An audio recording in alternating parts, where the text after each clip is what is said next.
ஆச்சி மசாலா. எந்த சமையலும் ருசி தேடும் ரகசியம் 20 ரூபாய். யுத்த காலத்துல எதிரியை வீழ்த்துறதுக்கு நம்மளை பலப்படுத்திக்கிறத காட்டிலும் எதிர்த்தரப்பை பலகீனப்படுத்துறது அப்படிங்கிறது வெற்றியை இன்னமுமே எளிதாக்கும். தமிழ்நாட்டில் அரசியல் கட்சிகளுமே தேர்தல் காலங்களில் இதே யுக்தியை தான் கடைபிடிச்சிட்டு இருக்காங்க. உதாரணமாக நம்ம பார்த்தோம்னா ஒரு பக்கம் தங்களோட சாதனைகள் கடந்த 5 ஆண்டுல திமுக அரசு கொண்டு வந்த திட்டங்கள், அடுத்ததாக ஆட்சிக்கு வந்தால் நாங்கள் என்னென்ன பண்ணுவோம் அப்படிங்கிற விஷயங்களை பட்டியலிட்டு பேசுகிற துணை முதல்வர் உதயநிதி ஸ்டாலின், அதோட அங்கங்கே ஒரு ஃபோட்டோவையும் எடுத்து காமிச்சு தன்னோட பிரச்சாரத்தை இன்னமுமே சுவாரஸ்யமாக கொண்டு போயிட்டு இருக்காரு. தமிழ்நாட்டோட முன்னாள் முதல்வர், தற்போதைய எதிர்க்கட்சி தலைவர், அதிமுகவோட பொதுச் செயலாளர் எடப்பாடி பழனிசாமி, அவர் முதல்வராக அவரை சசிகலா அவர்கள் அறிவித்த போது அவங்க கிட்ட ஒரு ஆசீர்வாதம் வாங்கின, அந்த காலில் விழுந்து ஆசீர்வாதம் வாங்கின அப்படிங்கிற அந்த புகைப்படத்தை எடுத்து உதயநிதி ஸ்டாலின் பிரச்சார காலத்தில் பயன்படுத்துறாரு. மறுபுறம் பார்த்தீங்கன்னா மறைந்த முதல்வர் கலைஞர் கருணாநிதி, அவரோட மரணம், அவரை வீட்டு சிறையில் வச்சிருந்தாங்க. நாங்கள் ஆட்சிக்கு வந்தோம்னா இந்த விஷயங்களை விசாரித்து உரிய நடவடிக்கை எடுப்போம் அப்படின்னு எதிர்த்தரப்பை அதாவது ஆளும் கட்சியான திமுகவை நிலைகளே செய்கிற ஒரு விஷயத்தை எடுத்து எதிர்க்கட்சி தலைவரான எடப்பாடி பழனிசாமியுமே பேசுறாரு. நம்ம ஆரம்பத்திலே பார்த்தோம், தங்களை பலப்படுத்திக்கிறத விட எதிர்த்தரப்பை பலகீனப்படுத்துறது அப்படிங்கிறது வெற்றிக்கான ஒரு சாத்தியமா இருக்கும் அப்படிங்கிறத அரசியல் கட்சிகளுமே ரொம்பவே நம்புறாங்க. ஆனா இதுக்கான திட்டங்கள்லாம் அவங்களுக்கு யார் கொடுக்குறா, எந்த நேரத்துல எந்த விஷயத்தை எடுத்து பேசணும் அப்படிங்கிற அந்த ஐடியாலாம் யார் கொடுக்குறா அப்படிங்கிற விஷயங்களை எல்லாம் நம்ம தேடணும்னா நமக்கு கிடைக்கிற ஒரே ஒரு ஆன்சர் வார் ரூம். தமிழ்நாட்டில் கடந்த சில ஆண்டுகளாகவே இந்த வார் ரூம் அப்படிங்கிற பேர் ரொம்பவே பரிச்சயமா இருக்கு. உதாரணமா பார்த்தோம்னா பாஜக முன்னாள் மாநில தலைவர் அண்ணாமலை, அவர் பேரை சொல்லி வார் ரூம் செயல்படுது, அடுத்தவங்களை விமர்சிக்கிறாங்க, இந்த மாதிரியான பல்வேறு விஷயங்கள் அடிக்கடி மீடியாக்கள்ல வந்துட்டே தான் இருந்திருக்கு. அதையும் தாண்டி திமுக, அதிமுக உள்ளிட்ட கட்சிகள்லையுமே கூட இந்த வார் ரூம் செயல்பாடுகள் பற்றி அவ்வப்போது தகவல்கள் அப்படிங்கிறது வெளியில வந்துட்டு தான் இருக்கு. இன்னும் சொல்ல போனா கடந்த காலத்துல எல்லாம் நம்ம பார்த்தோம்னா தொழில்நுட்பங்களோ இது போன்ற விஷயங்களோ அப்படிங்கிறது அரசியல் கட்சிகளுக்கு ஒரு எக்ஸ்ட்ரா ஒரு தங்களோட விஷயங்களை கொண்டு போய் சேர்க்கிறதுக்கான ஒரு மீடியமா மட்டும்தான் இருந்தது. ஆனா தற்போதுள்ள காலத்துக்கு இது போன்ற வார் ரூம்கள் தான் அரசியல் கட்சிகளோட அன்றாட செயல்பாடுகளே தீர்மானிக்கிறாங்க. தேர்தல் காலத்துல அவங்களோட இன்புட் அப்படிங்கிறது ரொம்பவே அதிகமாகத்தான் இருக்கு. அப்படி நம்ம பார்த்தோம்னா தற்போது திமுக, அதிமுக, நாம் தமிழர், தாவேக இவங்களுக்கெல்லாம் யார் வார் ரூமா செயல்படுறாங்க அப்படின்னு நம்ம பார்த்தோம்னா, திமுகவை எடுத்துக்கிட்டோம்னா அவங்களோட பெண் நிறுவனம் அவங்க தான் திமுகவுக்கான வார் ரூமா செயல்படுறாங்க. அதிமுகவை நம்ம எடுத்துக்கிட்டோம்னா பிரமன்யா, அவங்க தான் அதிமுகவுக்கான அந்த வேலைகள்லாம் செய்கிறாங்க. அவங்க தான் தற்போது இந்த வார் ரூம் செயல்பாடுகள் அப்படிங்கிறத பார்த்துக்கிறாங்க. தமிழக வெற்றி கழகம் அப்படின்னு நம்ம பார்த்தோம்னா ஆதவர்ஜுனா அவரோட நிறுவனமான வாய்ஸ் ஆஃப் காமன்ஸ் நிறுவனம் தான் தமிழக வெற்றி கழகத்துக்கான அந்த வார் ரூம் செயல்பாடுகளையுமே முன்னெடுக்கிறாங்க. இறுதியாக நம்ம பார்த்தோம்னா நாம் தமிழர் கட்சிக்கு இது போன்ற எந்த நிறுவனங்களோ இல்லை நூற்றுக்கணக்கான ஊழியர்கள் அப்படின்லாம் இல்லை. கிட்டத்தட்ட ஒரு வாட்ஸ்அப் குரூப்லேயே என்னென்ன பதிலடிகள் கொடுக்கணும், எந்த நேரத்தில் எந்த மாதிரியான விஷயங்களை பேசணும் அப்படிங்கிற விஷயங்களை அவங்களே தீர்மானிக்கிறாங்க அப்படின்னு ஆளுங்கட்சியில் தொடங்கி கடைசியாக ஆரம்பிக்கப்பட்ட கட்சி வரைக்குமே கூட இந்த வார் ரூம் செயல்பாடுகள் அப்படிங்கிறது ரொம்பவே தீவிரமாக போயிட்டு இருக்கு. சிறிய சிறிய கட்சிகளுக்கு கூட வார் ரூம்கள் செயல்பட்டு இருக்கு. சில அரசியல் தலைவர்களுக்கு தனியாகவே வார் ரூம்கள் செயல்பட்டு இருக்கு அப்படின்னு ஒட்டுமொத்தமாகவே அரசியல் களத்தில் இந்த வார் ரூமோட செயல்பாடுகள் அப்படிங்கிறது தவிர்க்கவே முடியாத இடத்துல தான் இன்னைக்கு இருக்கு. இந்த கட்சிகளோட வார் ரூம்கள் எப்படி செயல்படுது அப்படிங்கிறது தான் இந்த வீடியோவில் நம்ம பார்க்க போறோம். முதல்ல ஆளுங்கட்சியான திமுக அப்படின்னு நம்ம போனோம்னா ஃபேஸ்புக் காலத்தில் வேணா நாம் தமிழர் தம்பிகள் தீவிரமாக களமாடலாம். இன்ஸ்டா யுகத்தில் தமிழக வெற்றி கழகத்தோட அந்த தம்பிகள் நண்பா நண்பிகள் தீவிரமாக களமாடலாம்.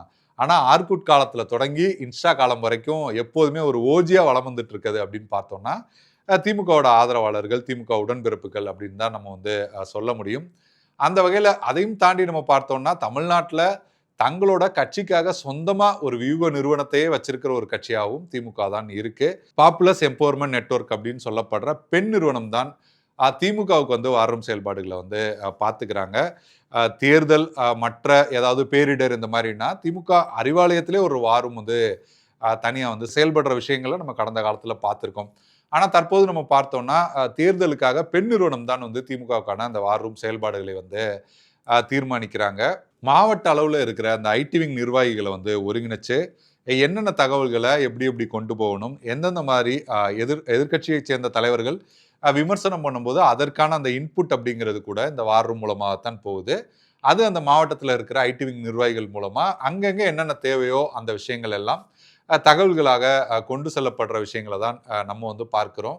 அப்புறம் அப்பப்போ ஏதாவது ஒரு ட்ரெண்ட் பண்ண வேண்டிய விஷயங்களும் இருக்கும். அன்னைக்கு எதை வந்து ட்ரெண்ட் செட் பண்ணுறது அப்படிங்கிற விஷயங்களையுமே கூட இந்த வார் ரூம்கள் தான் வந்து தீர்மானிக்கிறாங்க. அவங்களோட அந்த ஐடி விங் மூலமாக இந்த விஷயங்களை வந்து செஞ்சுட்டு இருக்காங்க.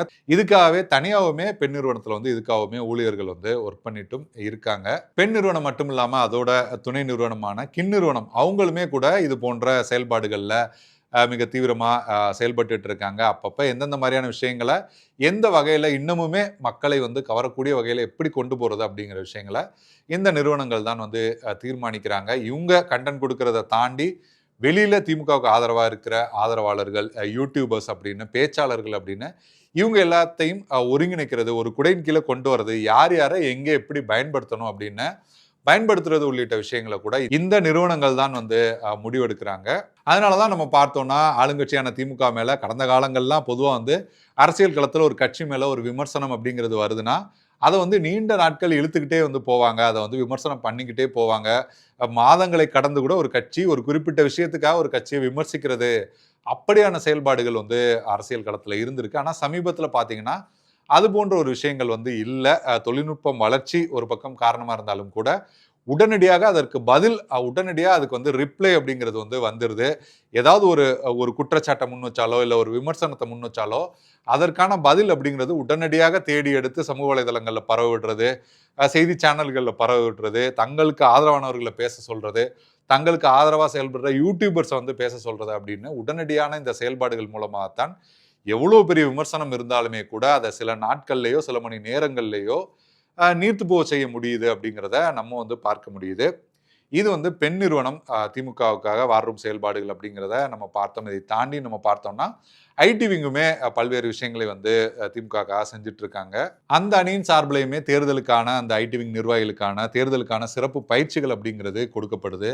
அதே போல சமூக வலைதளங்களில் என்ன மாதிரியான விமர்சனங்களுக்கு எப்படி ரியாக்ட் பண்ணணும் அப்படின்றத அந்த மாநில நிர்வாகிகள் அடங்கிய அந்த குழுவில் வந்து அதுக்கான விஷயங்கள் வந்து விவாதிக்கப்பட்டு அங்கே ஒரு முடிவு எடுக்கப்பட்டு அது வந்து மாவட்ட அளவில் எல்லோருக்கும் கொண்டு சேர்க்கப்படுது. அவங்க வந்து அந்தந்த பகுதிகளில் கொண்டு சேர்க்கிறது, இணையதளங்களில் சமூக வலைதளங்களில் கொண்டு சேர்க்கிறது அப்படிங்கிற விஷயங்களையுமே வந்து தொடர்ச்சியாக பண்ணிட்டு இருக்காங்க. தொகுதி அளவில் கூட அந்த விஷயங்களை வந்து கிரவுண்ட் லெவலில் கொண்டு போய் சேர்க்கிறதுக்கான விஷயங்களும் நடக்குது. மறுபுறம் சமூக வலைதளங்களில் அதை எப்படி கொண்டு போய் சேர்க்கிறது அப்படியான விஷயங்களுமே கூட நடந்துட்டு இருக்கு. இது எல்லாத்தையும் தாண்டி நம்ம பார்த்தோம்னா ஒவ்வொரு வேட்பாளருக்குமே கூட தனியாக ஒரு டீம் இருக்காங்க. ஒரு வார் ரூம் போல செயல்படுறாங்க திமுகவில் பெரும்பான்மையான வேட்பாளர்களுக்கு அப்படிங்கிற தகவல்களுமே கூட நமக்கு வந்து வருது. அவங்க வந்து அந்த வேட்பாளர்களுக்கான ப்ரொமோஷன் உள்ளிட்ட விஷயங்களை வந்து செய்கிறாங்க. அந்த தொகுதியில் எதிர் வேட்பாளர் கொடுக்குற விமர்சனங்களுக்கு உடனடியாக பதில் கொடுக்கறது உள்ளிட்ட விஷயங்களை செய்கிறாங்க. அதையும் தாண்டி நம்ம பார்த்தோம்னா திமுகவுக்கு வந்து ஐபேக்குமே வந்து ஒர்க் பண்ணிட்டு இருக்காங்க. அப்படிங்கிற வகையில் ஐபேக்குமே ஒவ்வொரு டீமையுமே ஒவ்வொரு வேட்பாளர்கள் கூட போகிறது அப்படிங்கிற மாதிரியான ஒரு செயல்பாடுகளுமே நடந்துட்டு இருக்கு. ஆளும் கட்சியான திமுகவோட வார் ரூம் அப்படிங்கிறது இப்படி பல்வேறு லேயர்ஸில் தான் வந்து செயல்பட்டு இருக்கு. வேட்பாளர்களுக்கு தனியாக இருக்காங்க, ஐடி விங் ஒரு பக்கம் ஒர்க் பண்ணிட்டு இருக்காங்க, ஐபேக் ஒரு பக்கம் இன்புட் வந்து கொடுத்துட்டு இருக்காங்க. அதை தாண்டி பெண் நிறுவனம் வந்து மிகப்பெரிய அளவில் வந்து ஒருங்கிணைச்சு எல்லா வேலைகளையும் பண்ணிட்டு இருக்காங்க அப்படின்னு ஒரு அசுர பலத்தோட தான் வந்து ஆளும் கட்சியான திமுகவோட வார் ரூம் செயல்பட்டு இருக்கு அப்படிங்கிறது தான் நம்ம வந்து பார்க்க முடியுது. திமுகவுக்கான வார் ரூம் செயல்பாடுகள் குறித்து பார்த்தோம். அடுத்ததான் நம்ம பார்த்தோம்னா எதிர்கட்சியான அதிமுகவுக்காக 250 பேர் கொண்ட அந்த பிரம்மண்யா படை அவங்கள பற்றி தான் வந்து பார்க்க போகிறோம். சமீபத்தில் நீங்கள் பார்த்துருந்தீங்கனாலே தெரியும், கடந்த காலங்களை விட தற்போது அதிமுக பொதுச் செயலாளர் எடப்பாடி பழனிசாமி அவரோட விமர்சனத்தில் காரம் அப்படிங்கிறது ரொம்பவே அதிகமாக இருக்குது. ஒரு சில இடங்களில் தரக்குறைவான விமர்சனங்கள், இவரோட பொறுப்புக்கு இவர் இந்த மாதிரியான விமர்சனங்கள் பண்ணக்கூடாது அப்படிங்கிற ஒரு எதிர்கருத்துக்கள், ஒரு ரியாக்ஷன்ஸ் வர்றதையும் நம்ம பார்க்க முடியுது. ஆனாலுமே கூட ஒரு அதிரடியான பிரச்சார யுக்தியை தான் வந்து எடப்பாடி பழனிசாமி வந்து கடைபிடிச்சிட்டு இருக்காரு. அதற்கு வந்து பிரம்மண்யா நிறுவனத்தோட அந்த இன்புட்ஸ் தான், அந்த வார் ரூமோட இன்புட்ஸ் தான் முக்கிய காரணமாக இருக்குது அப்படின்னு சொல்கிறாங்க. சமீபத்தில் கூட ராசா முன்னாள் மத்திய அமைச்சர் அவர் பேசியதா ஒரு ஆடியோ வந்து ஒன்று வந்து வெளியானது. அந்த ஆடியோவுக்கு பின்னாடி கூட அதிமுகவுக்காக செயல்படுற இந்த பிரம்மண்யா அவங்களோட பங்கு தான் வந்து ரொம்ப அதிகமாக இருக்குது. அவங்க தான் யூடியூபர்ஸ் மூலமாக இந்த விஷயங்களை வந்து கொண்டு சேர்த்தாங்க அப்படிங்கிற தகவல்களுமே கூட வருது. ஸோ அதிமுகவுக்காக செயல்படுற பிரம்மண்யா அவங்களோட வார் ரூம் வந்து எப்படி செயல்படுது அப்படின்னு நம்ம பார்த்தோம்னா, நம்ம ஆரம்பத்திலே பார்த்த மாதிரி 250 பேர் வந்து ஒரு டீம் வந்து இருக்காங்க. அந்த 250 பேர்ல வந்து monitoring team, executive team, content team, research team, survey team அப்படின்னு சொல்லிட்டு பல டீம் வந்து செயல்படுறாங்க. எடிட்டோரியல் டீம் அப்படின்னு பல டீம் வந்து செயல்படுறாங்க. ஒரு நாளைக்கு வந்து அன்றாடம் நடக்கிற நிகழ்வுகளை வந்து தொலைக்காட்சி மூலமாகவும், சமூக வலைதளங்கள் மூலமாகவும் தலைவர்கள் எல்லாம் என்ன பேசுறாங்க, களத்துல வந்து என்ன நடந்துட்டு இருக்கு, என்ன மாதிரியான விமர்சனங்களை முன்வைக்கிறாங்க எதிர்க்கட்சிகள் அப்படிங்கிறத மானிட்டரிங் டீம் வந்து தொடர்ச்சியா வந்து கவனிச்சுட்டே இருப்பாங்க. அவங்க கவனிச்சுட்டு இருந்தா அதுல இருந்து இந்தந்த விஷயங்கள்லாம் ரொம்ப ட்ரெண்டிங்கா போயிட்டு இருக்கு, விமர்சனங்களா போயிட்டு இருக்கு அப்படின்னு கொடுத்தாங்கன்னா, எடிட்டோரியல் டீம் அதுக்கு என்ன மாதிரியான கண்டென்ட் ரெடி பண்ணலாம் அப்படின்னு சொல்லி ஒரு முடிவெடுத்து ரிசர்ச் டீம், கண்டென்ட் டீம் இவங்கெல்லாம் சேர்ந்து ஒரு கண்டென்ட் வந்து உருவாகுது அப்படிங்கிறத சொல்றாங்க. அதே போல அவங்களுக்கு தேவையான சர்வேக்கள் அப்பப்ப மாறும் கள நிலவரத்தை புரிஞ்சுக்கிறதுக்கான சர்வேக்கள். இப்போ நம்ம ஒரு அறிவிப்பு விடுறோம் அதிமுக, அதுக்கப்புறம் களத்தில் எப்படி அதுக்கான ரியாக்ஷன்ஸ் இருக்கு, விஜய் ஒன்று பேசுறாரு, அதுக்கப்புறம் என்ன ரியாக்ஷன்ஸ் இருக்கு, கூட்டணி போறோம் அதுக்கப்புறம் என்ன ரியாக்ஷன்ஸ் இருக்கு அப்படின்னு அப்பப்போ இந்த சர்வே டீம் வந்து சர்வேக்களை எடுத்து அந்த விஷயங்களையுமே வந்து தலைமைக்கு கொண்டு போறாங்க. ஸோ நம்ம ஆரம்பத்திலே பார்த்த மாதிரி மானிட்டரிங் டீம் பார்த்து அதை வந்து ரிசர்ச் டீம் வந்து அதுக்கான கண்டென்ட் எடுத்து எடிட்டோரியல் டீம் அப்ரூவல் பண்ணி அது வந்து இபிஎஸ் கிட்ட வந்து போகுது. அவர் எந்த கண்டென்ட்டை அப்ரூவ் பண்றாரோ அதுதான் வந்து அடுத்து வெளியில வந்து வருது. அது நேரடியாகவே இபிஎஸ்ஸே அதுக்கு பதிலடி கொடுக்கிறது அப்படிங்கிறது ஒரு பக்கம். சமூக வலைதளங்கள் மூலமா ஐடிவிங் மூலமா நேரடியாக வர்றது ஒரு பக்கம். அதையும் தாண்டி நம்ம பார்த்தோம்னா ஃபேக் ஐடிஸ் மூலமா அதுக்கான பதில்கள் வர்றது அப்படிங்கிறது ஒரு பக்கம். தங்களுக்கு ஆதரவான பெய்டு யூடியூபர்ஸ் இருப்பாங்க, அவங்க மூலமா அந்த தகவல்களை வந்து கொண்டு போறது அப்படிங்கிறதுமே ஒரு பக்கம் வந்து நடந்துட்டு இருக்கு. ஸோ திமுகவை பலவீனப்படுத்துறதுக்கு இல்லை திமுகவோட விமர்சனத்துக்கு பதிலடி கொடுக்கறதுக்கு இவ்வளோ பெரிய டீம் அப்படிங்கிறத அதிமுகவுக்கு வந்து செயல்பட்டு இருக்கு. இதை தவிர்த்துட்டு இந்த ஆட்கள் பத்தலை அப்படின்ற பட்சத்தில் வந்து வெளியில ஃப்ரீலான்ஸாக கூட நாங்கள் வந்து நிறைய கண்டென்ட்ஸை வாங்கி அவங்களுக்கு அதற்கான அந்த பணத்தை கொடுத்து கண்டென்ட்ஸ் வாங்கி அதை கூட நாங்கள் வந்து பொதுவாக வந்து பயன்படுத்திட்டு இருக்கோம். அதையும் தாண்டி என்ன மாதிரியான விளம்பரங்கள் கொடுத்து மக்களை வந்து கவர்றது, பாடல்கள் உருவாக்கி அதை வந்து மக்கள்கிட்ட கொண்டு போகிறது அப்படிங்கிற பல்வேறு விஷயங்களை பிரம்மண்யா நிறுவனம் தான் வந்து பார்த்துட்டு இருக்கு. ஹைதராபாத்தை தலைமையிடமாக கொண்ட ஸ்ரவந்தரி அப்படிங்கிற 2 பேர் தான் இந்த நிறுவனத்தை வந்து நடத்திட்டு இருக்காங்க. கடந்த காலத்தில் பவன் கல்யாண் போன்றவர்கள் கூட இந்த நிறுவனம் வந்து வேலை பார்த்துருக்காங்க. அவங்க தான் தற்போது அதிமுகவுக்கான அந்த வார் ரூமா செயல்பட்டு இருக்காங்க. அடுத்ததான் நம்ம பார்த்தோம்னா புதிய வரவான தமிழக வெற்றி கழகத்தோட வார் ரூம் எப்படி செயல்படுது அப்படிங்கிறத நம்ம வந்து பார்க்கலாம். நந்தனத்தில் இயங்கிட்டு இருக்கு தாவேகாவோட அந்த அந்த படை. சமூக வலைதளங்களில் தாவேகாவினர் வந்து ரொம்பவே ஆக்டிவா இருப்பதால வார் ரூம்க்கு வந்து பெரிய வேலை அப்படிங்கிறதெல்லாம் ஒன்றும் வந்து கிடையாது. நந்தனத்தில் இருக்கிற அந்த தேர்தல் அலுவலகத்தில் தான் அந்த வார் ரூம் வந்து செயல்பட்டு இருக்கு. ஆதவ அர்ஜுனாவோட அந்த வாய்ஸ் ஆஃப் காமன்ஸ் நிறுவனம் தான் அந்த வார் ரூம் வந்து நடத்திட்டுமே இருக்காங்க. நம்ம பார்த்த மாதிரி தமிழக வெற்றி கழகத்துக்குமே அந்த ஐடிவிங் அப்படிங்கிறது ரொம்பவே ஸ்ட்ராங்காக இருக்கிறதால ஒவ்வொரு மாவட்ட ஐடிவிங்கோட அந்த வார் ரூம், அந்த தேர்தல் அலுவலகம் வார் ரூம் வந்து கனெக்டடாகவே இருப்பாங்க எப்போதுமே. அவங்க எப்படின்னா அவங்க கட்சியோட தலைவர் விஜய் பற்றியோ இல்லை கட்சி பற்றி ஏதாவது விமர்சனங்கள் வந்தால் உடனடியாக அதுக்கு வந்து என்ன பதில் கொடுக்கறது அப்படிங்கிறத வந்து வார் ரூம் மூலமாக சொல்லுவாங்க. அவங்க வந்து சமூக வலைதளங்கள்லையோ இல்லை மற்ற இடங்களையோ அதற்கான பதிலடிகள் அப்படிங்கிறத கொடுப்பாங்க. நம்ம எப்படி அதிமுகவுக்கு வந்து எல்லா டேட்டாவும் ரெடி பண்ணிட்டு இபிஎஸ் கிட்ட போயிட்டு அவர் அப்ரூவ் பண்ணணும் அப்படிங்கிற மாதிரியான விஷயங்கள்லாம் எங்கள் கட்சியில் வந்து தாவேகால வந்து கிடையாது. எங்கள் கட்சியில் தலைமை ஒப்புதலுக்காகலாம் நாங்கள் வெயிட் பண்ணிட்டு இருக்க மாட்டோம்.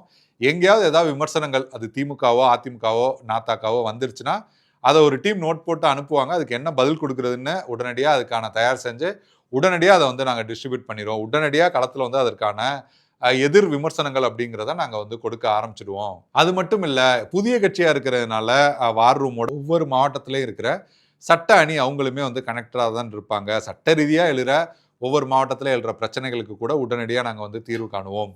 அது மட்டுமல்ல, தமிழ்நாட்டில் எந்த மூலையில் இருக்கிற எந்த தொகுதியாக இருந்தாலும் அங்கே இருக்கிற வாக்காளர்கள் யார், அங்கே என்னென்ன மாதிரியான சமூகங்கள் இருக்காங்க, அங்கே என்னென்ன மாதிரியான வேலைகளை முன்னெடுக்கணும், என்னென்ன மாதிரியான பிரச்சனைகள் அந்த இடங்களில் இருக்குது அப்படிங்கிற டேட்டாக்கள் கூட எங்கள் வார் ரூம் முழுவதுமே நிரம்பி இருக்கு. அதை நாங்கள் வந்து வேட்பாளர்கள் கிட்டையும் நிர்வாகிகள் கிட்டையும் கொண்டு சேர்த்துட்டோம். அவங்க வந்து அதற்கு அடுத்த வேலைகளை வந்து செஞ்சுட்டு இருக்காங்க. அதையும் தாண்டி நம்ம பார்த்தோம்னா இன்ஃப்ளூயன்சர்கள், டிவி கேட்க ஆதரவாக இருக்கிற இன்ஃப்ளூயன்சர்களோட அந்த கருத்துருவாக்கம் அதையுமே வந்து வார் ரூம் தான் நாங்கள் தான் வந்து அதையுமே நாங்கள் முடிவு பண்ணுறோம். அது மட்டும் இல்லை, ஏஐ மூலமாக திமுக அதிமுக போன்ற கட்சிகளை விமர்சித்து நல்ல நவீன வீடியோக்களை வந்து வெளியிடுறது அப்படிங்கிறதையுமே எங்கள் வார் ரூம் தான் வந்து பார்த்துக்குது.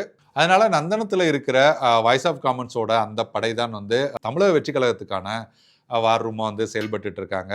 கடைசியாக நம்ம பார்த்தோம்னா நாம் தமிழர் கட்சி, இப்போ நம்ம மற்ற கட்சிகள்லாம் பார்த்தோம், ஏதோ ஒரு நிறுவனம், நூற்றுக்கணக்கான ஊழியர்கள் அப்படிலாம் வேலை பார்த்துட்டு இருக்காங்க. நாம் தமிழர் கட்சிக்கு அப்படியான அலுவலகங்களும் கிடையாது. நூற்றுக்கணக்கான இதற்கான பிரத்யேகமான ஊழியர்களும் கிடையாது. ஒரு வாட்ஸ்அப் குழு இருக்கு. அதுல மாநில அளவிலான முக்கியமான நிர்வாகிகள் ஒரு 15 பேர் இருக்காங்க. அந்த ஐடி விங்கோட பொறுப்பாளர் சுனந்தா, இடும்பாவனம் கார்த்திக், ஃபாத்திமா ஃபர்கானா, இந்த மாதிரி ஒரு முக்கியமா ஊடகங்கள்ல ஆக்டிவா இருக்கு அபுபக்கர், இந்த மாதிரி ஆக்டிவா இருக்கிறவங்க எல்லாருமே அந்த குழுல இருக்காங்க. அவங்க வந்து தற்போது நடக்கிற அரசியல் நிகழ்வுகளுக்கு என்ன மாதிரி ரியாக்ட் பண்ணலாம் அப்படின்னு சொல்லி கட்சி மீதோ தலைவர் மீதோ ஒரு விமர்சனம் வந்தா என்ன மாதிரி ரியாக்ட் பண்ணலாம் அப்படிங்கிறத அங்கேயே முடிவு பண்றாங்க. அங்க வந்து ஒரு கண்டென்ட் அப்படிங்கிறத முடிவு பண்ணி அந்த கண்டென்ட்டை தமிழகம் முழுவதும் கொண்டு போய் சேர்க்கிறாங்க. அங்க வந்து முடிவு பண்ணப்படுது 30,000 நாத்தாக்கா நிர்வாகிகள் உறுப்பினர்கள் இருக்க ஒரு வாட்ஸ்அப் குழுக்கள் மூலமா 30,000 பேருக்கு வந்து அது வந்து கொண்டு சேர்க்கப்படுது. அவங்க வந்து அடுத்தடுத்த கட்டத்துக்கு வந்து அதை வந்து கொண்டு போயிட்டு இருக்காங்க. அதே மாதிரி சீமான் அவர்களோட அந்த பிரச்சார வாகனத்துக்கு பக்கத்திலேயே அவரோட விஷயங்களை கொண்டு போய் சேர்க்கிறதுக்கான ஒரு டீமுமே இருக்காங்க. அவங்களுமே தனியா சீமானோட கருத்துக்களை வந்து கொண்டு சேர்க்கிற அந்த விஷயங்களையுமே செய்கிறாங்க அப்படிங்கிற தகவல்களும் நமக்கு வந்து வருது. இந்த கட்சிகள்லாம் தவிர நம்ம பார்த்தோம்னா பாஜகவோட அமைப்பு செயலாளர் PL சந்தோஷ் அவரோட மேற்பார்வையில் இயங்குகிற 60 பேர் கொண்ட வாராகி படை செயல்பட்டு இருக்கு. அதே போல காங்கிரஸ்க்கு நம்ம பார்த்தோம்னா சத்தியமூர்த்தி பவன்ல சசிகாந்த் செந்தில் MP அவரோட வழிகாட்டுதல் இயங்குகிற ஒரு குழு அப்படிங்கிறவங்களும் செயல்பட்டு இருக்காங்க. அதே போல பாமகவுக்கு வந்து தமிழவன் கோவிந்தன் அப்படிங்கிற ஒரு தலைமையில வந்து சமூக ஊடக பேரவை அவங்களோட ஒரு படை இருக்கு. விடுதலை சிறுத்தைகள் வந்து இளஞ்சிறுத்தைகள் படை அப்படின்னு சொல்லிட்டு எல்லா கட்சிகளுமே வார் ரூம்களை வந்து செயல்படுத்திட்டு இருக்காங்க. தனிப்பட்ட தலைவர்கள் அப்படின்னு நம்ம பார்த்தோம்னா அண்ணாமலை, வேல்முருகன் இது போன்ற தலைவர்களுமே தங்களுக்கான வார் ரூம்களையுமே கூட வச்சிருக்காங்க. உதயநிதி ஸ்டாலின் அவருமே கூட வச்சிருக்காரு. அப்படின்னு தலைவர்களுமே தங்களுக்கான வார் ரூம்கள் மூலமாகத்தான் தங்களோட அந்த யுக்திகளை எல்லாத்தையுமே முன்னெடுத்துட்டு இருக்காங்க. திமுகவோட பெண் ரைசர்ஸா இருக்கட்டும், அதிமுகவோட பிரம்மன்யா சேலஞ்சர்ஸா இருக்கட்டும், தமிழக வெற்றி கழகத்தோட வாய்ஸ் ஆஃப் காமன் வாரியர்ஸா இருக்கட்டும், நாத்தாக்கா டைட்டன்ஸா இருக்கட்டும், இவங்க எல்லோருமே தங்களோட வழிகளில் ஒவ்வொரு யுக்தியை வந்து கடைபிடிச்சு தங்களோட தலைவர்களையும் தங்களோட கட்சியுமே வந்து வலிமைப்படுத்திட்டு இருக்காங்க. இந்த வார் ரூம் செயல்பாடுகளில் எந்த வார் ரூமோட செயல்பாடு வெற்றியை தேடி தந்திருக்கு அப்படிங்கிறத மே 4ஆம் தேதி தேர்தல் ரிசல்ட் வெளியாகிற நாள்ல நமக்கு வந்து தெரிஞ்சிடும். நன்றி, வணக்கம். எந்த சமையலும் ருசி தேடும் ரகசியம் 20 ரூபாய்.